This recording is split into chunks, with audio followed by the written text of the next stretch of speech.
من همچو شهروند جمهوری تاجیکستان که در شهر نواکوزنسک ولایت کیمیروس زندگی کرده هستم، کار و فعالیت کرده هستم با همراهی هموطنان که شهروندان تاجیکستان هستند در اینجا زندگی کرده هستم، کار و فعالیت کرده هستم. البته در انتخابات اشتراک میکنیم چون که وظیفه هر یک شهروند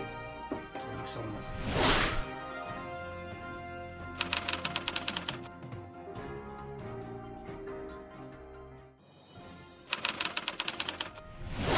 نقطه نظر من به روند شفافیت انتخابات مثبت است، برای آنکه در انتخابات که در تاجیکستان میگذرد بسیار نمایندگان دیگر دولت ها اشتراک میکنند، نمایندگی میکنند، میبینند و بسیار حزب‌هایی که در تاجیکستان وجود دارند نماینده خود را پیشنهاد میکنند.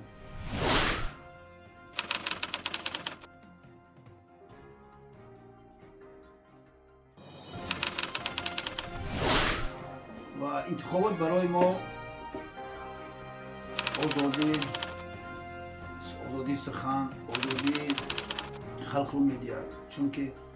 دولت تاجیکستان که دولت دموکراتی است. البته ما باید هر یک شهروند تاجیکستان فکر و عقیده خود را داشته باشیم و برای همه شخصانی که در وکیلان از طرف خلق انتخاب کرده شدند ما باوری کامل داریم که باید برای خلق و ملت ما چه در داخل